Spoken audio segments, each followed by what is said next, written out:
Question for you today. Why are you not living a victorious life? Have you ever thought about that?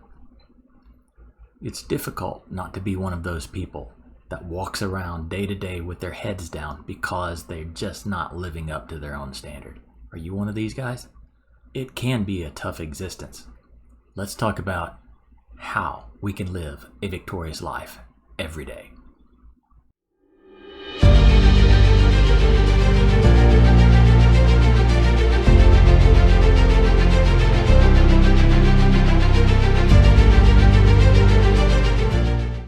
Welcome to Embrace the Question, and today the question we are embracing is a tough one. How is it that I can live a victorious life every day?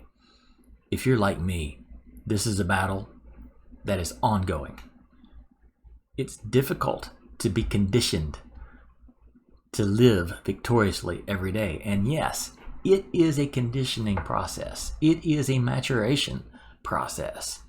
It's easy to be down. It's easy to get beaten up by performance-based ideologies, performance mindsets.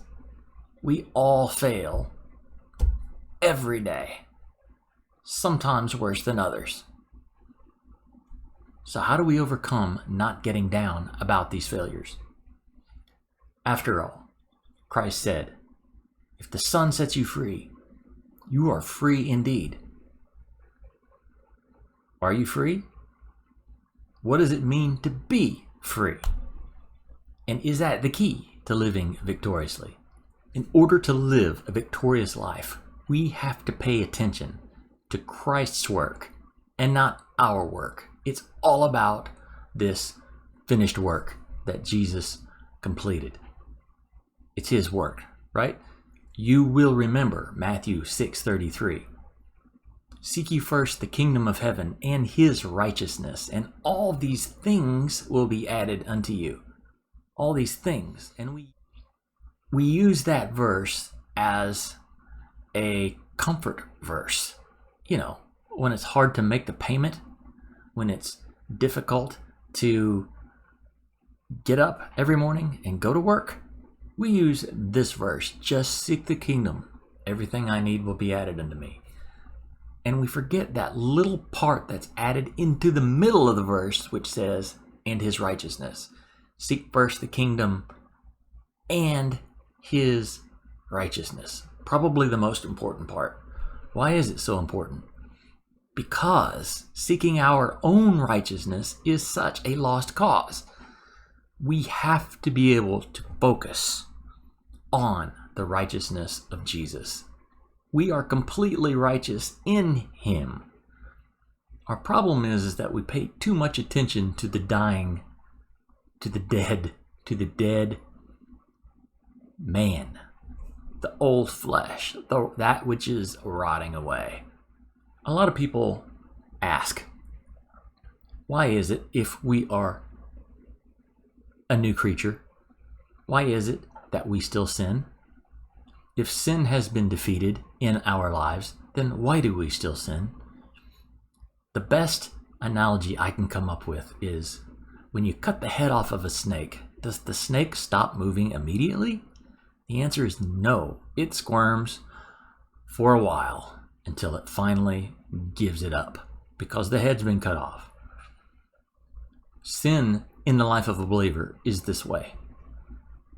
You find that as you mature, you sin less. You at least aren't falling victim to the same ones that you did in your youth, right?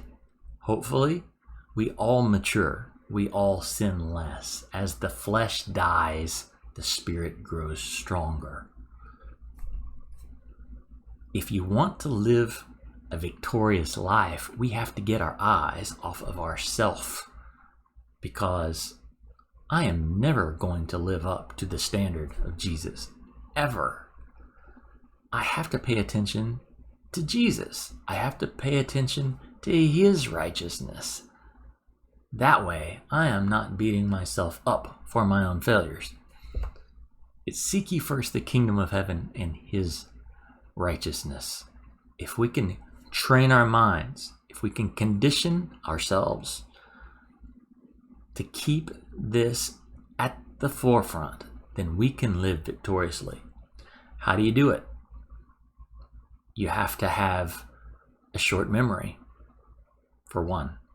You have to be able to say, yeah, I messed up, but that's not me. That's not me. That's not who I am. And there's multiple voices going on in your head. Have you ever realized that? One is saying, see, I told you you were going to screw it up again. See, I told you you were going to mess up again. This is why you're not as blessed as you would like to be. This is why God can't put you in charge of XYZ. This is why you can't be trusted with more responsibility or more resources or fill in the blank.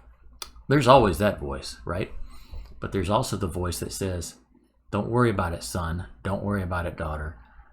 That's not who you are. I'm getting you past it.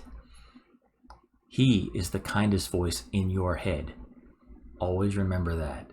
And once we mature to a point where we can differentiate the voices in our heads, it's a lot easier to tune the one out and to turn the other one up.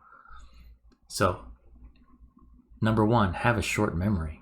Number two, recover quickly. It used to be that when you failed, your recovery time was quite a while. Have you ever watched a toddler fall off of a tricycle? Yeah, it's pretty catastrophic. They're down, man. The trike is leaning over on its side, on the side of the sidewalk, and little guy is down for the count. And mom's got to run over there and pick him up. 5-10 minutes later, he's good to go. Picks up his tricycle, continues on his way, right? Give him a couple of months. He's still on the same trike. He falls over. He rubs some dirt on it. He gets back on. Yeah, quick recovery. As you mature, you recover quicker. We have to do the same. We have to do the same. It's not about messing up, sinning with the intent of sinning so that we can forget about it and move on. It's when it does happen, you listen to the voice that says, that's not you. I'm getting you past that part. And you recover quickly. Those are the two keys. 1, have a short memory. 2, recover quickly. That's the point where he is maturing us. So you see, it is mindset. It is conditioning. We have to learn to think differently in this kingdom. That's why the number one rule in the kingdom is repent. We have to learn how to think differently. And the number one thing that we have to learn as Christians is how to walk daily in a victorious way. We have to continue through this with our heads up.